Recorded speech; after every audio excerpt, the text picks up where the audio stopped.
What is up, YouTube? I just wanted to make a quick video today. I'm actually on my way to pick up some parts for the R6. I'm trying to buy a oil pan gasket. I looked at all the other components inside my engine, which I'm going to be showing you guys in this video, like little tidbits of me opening up both of the engines and like cleaning a bunch of stuff out, scotch-brighting some dirt off and stuff like that. Everything seems pretty good from some parts of my blown motor over to the donor motor, because the blown motors, a lot of the parts from that were from a track bike, so they were fresh, they were brand new, newer than even the donor motor, so I'm going to be switching that stuff over. I noticed that the oil pan gasket, it's like I don't know what kind of material you would say. It's not metal, so it definitely like tore. It's kind of like almost like paper. So I need to get a new one. So that's what I'm going to do now. And then the clips that you'll be seeing in this video, I'm going to be tagging. There's not a lot of much talking, which is, I guess, kind of good. It's just straight content. So you'll see that in the video. Updates on the V-Star. Okay, so I have videos for the V-Star, the AIS delete, and I kind of go through that. What I'm having issues with right now is the bike. I got a new battery for it, but it keeps draining. Even the new battery, I charged it thinking the battery was bad. The battery's good, so kind of posted this on the V-Star page, and I was told that it's either the stator or the rectifier, and I've looked up YouTube videos and stuff like that of how to test them, and I'm going to be documenting that and showing you guys how I go about testing it. So enjoy the R6 videos. I know that this is kind of a short video, but I just want to show that there's progress on the R6. It's not just sitting on the side, because that's what this channel is all about. You know, it forces me to do progress on stuff instead of just sitting there, you know, me hoarding parts or me hoarding vehicles and stuff like that. Yeah, enjoy.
sounds good right now after what we just experienced, doesn't it? Grilling out, lawns being mowed, and pools opening. These are some of the things we expect with summer.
So this is the oil pan gasket that I got that I was telling you guys about.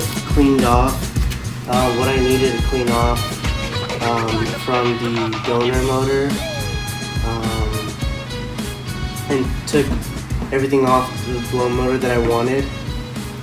Like the water pump was brand new, some of the hoses are brand new on this one, so I went ahead and just transferred everything over. So now I'm just gonna put this gasket on. Oops. Good. And then this is that oil pan that I cleaned off, and I airbrushed to clean off the gasket. And because it had silicone on, when I went to go pick up this gasket, the guy told me that you're not even supposed to be using silicone.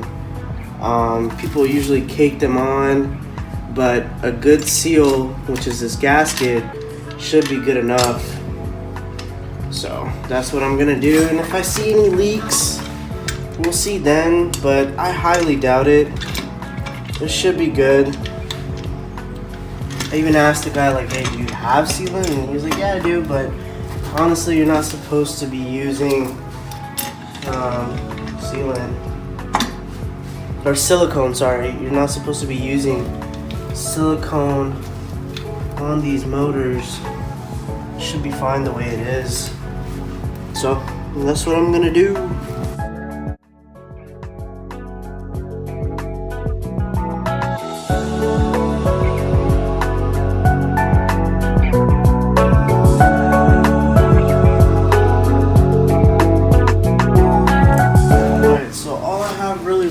Is changing some of the hoses over. So that's what I'm gonna do now.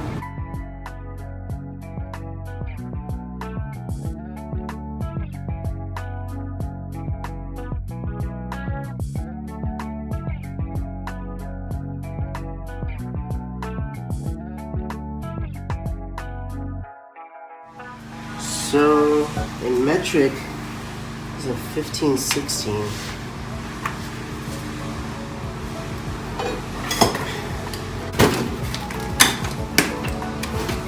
There we go. Just let that boy up.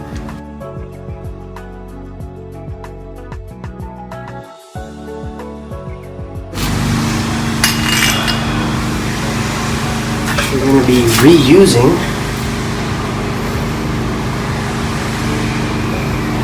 Oh shit, I have my motor upside down. I was like, what the hell am I looking at? Okay, so gotta make sure I clean everything, because this is the motor that had the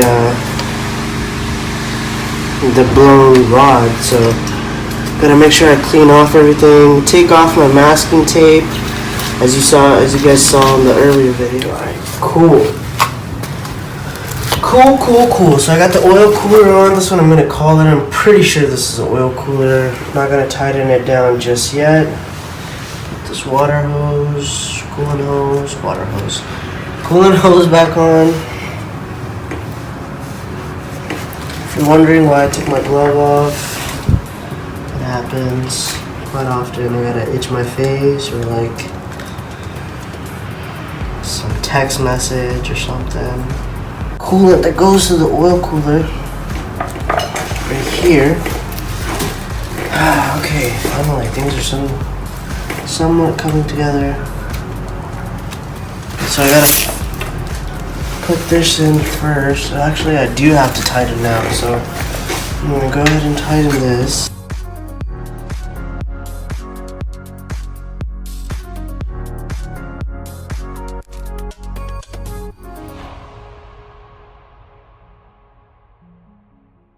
To end the video here, put the hoses on, put this oil cooler on, connected the coolant hoses, put my oil pan on, put the oil pan gasket on, everything's installed. I need to install these two covers from this motor, but I'm not going to do that because we need to have the timing chain exposed so that when we go to put it on the cams and stuff. But that's gonna be in another video, and hopefully in that video I can start the motor. Doing a valve adjustment as well, and then have a separate video for the startup, and then maybe a first drive or something. But yeah, guys, I'm excited. Honestly, all I really needed was the oil pan gasket and just some fluids now, as far as I can see so far. So that's about it. I'm gonna wrap up the video here. Stay tuned. This is very exciting, and I'll see you guys soon. Peace.